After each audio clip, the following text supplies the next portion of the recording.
छात्रों, हमारे चैनल में आपका हार्दिक स्वागत है। पिछली वीडियो में मैंने आपको अयादी संधि के बारे में परिचित कराया था और आज मैं आपको पररूप स्वर संधि और पूर्व रूप स्वर संधि के बारे में बताऊंगा। पररूप का मतलब होता है कि जो अगला वाला शब्द है उसमें परिवर्तन। जब पहला शब्द अकारांत उपसर्ग हो, उपसर्ग आप जानते होंगे, प्र, उप, अन, इस तरह के जो होते हैं ये अकारांत उपसर्ग होते हैं। अगला शब्द कोई धातु शब्द हो और उसके शुरू में ए आता हो या ओ आता हो तो ए या ओ उपसर्ग के अंतिम वर्ण के साथ जुड़ जाता है। मतलब जो पिछला हमारा जो स्वर है वो अगला वाला जो पहला वाला कहना चाहिए, जो पहला वाला शब्द है उसके अंत में जो वर्ण आता है उसके साथ जुड़ जाता है। जैसे कि आप देखेंगे, ये मैंने बताया है आपको कि आ प्लस ए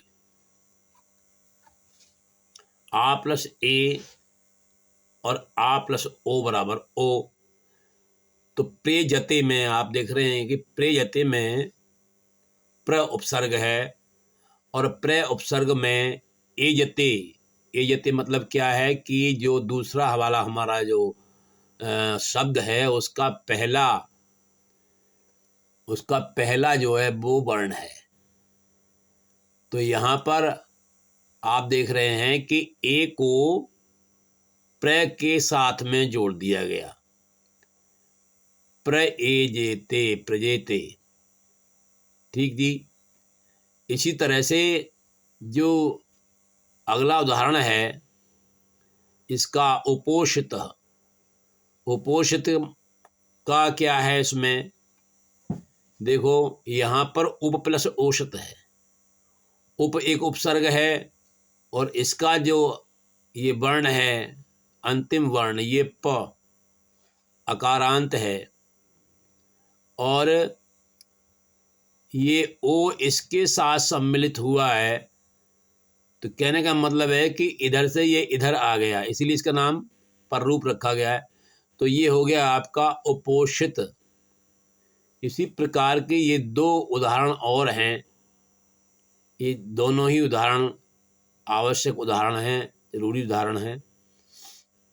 तो कहने का मतलब है ये आपका पूर्व रूप क्षमा करना, ये पररूप संधि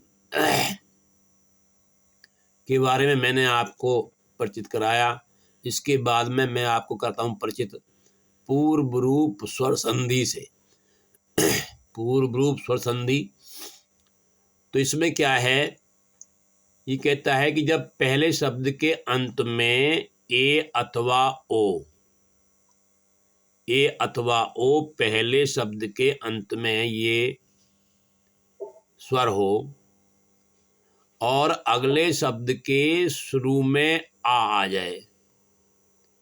मतलब अगला शब्द जो है वो आ से शुरू होता हो और पहले शब्द का अंत में ए अथवा ओ हो तो क्या होता है कि ये जैसे थे वैसे ही रहते हैं, परंतु यहाँ पे जो परिवर्तन होता है वो आ उसको दिखाने के लिए हम ये जो चिन्ह है एस टाइप का आपको दिखाई दे रहा है, ये चिन्ह हम प्रयोग करते हैं।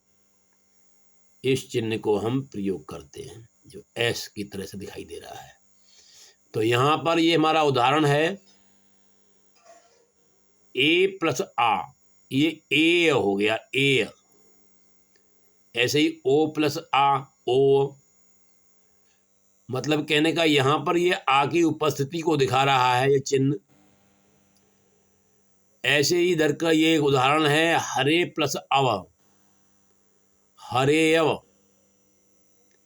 यहाँ पर आ के स्थान पर इस चिन्ह का प्रयोग है और यहाँ पर वैष्णव अव, यहाँ पर भी आ के स्थान पर इस चिन्ह का प्रयोग है। बाकी स्थिति पूर्व जैसी ही है, कोई परिवर्तन नहीं है, इसीलिए इसको पूर्व रूप संधि का नाम दिया गया है। तो ये मैंने आपको इन दो संधियों से परिचित कराया। मुझे आशा है कि जो कक्षा 11 और 12 के छात्र हैं उनके लिए ये अत्यंत लाभकारी होगा, क्योंकि होता ये है कि विद्यालयों में इन संधियों पर अध्यापक भी कम ध्यान देते हैं, लेकिन ये एक एक नंबर का मैटर है, एक एक नंबर इकट्ठा होता है। अगर आप इसको छोड़ेंगे तो ये आपका ही नुकसान है। तो अब अगले वीडियो में हम आपको व्यंजन संधि से परिचित कराएंगे। अब आप अगले वीडियो की प्रतीक्षा कीजिए। ये वीडियो देखने के लिए बहुत बहुत धन्यवाद।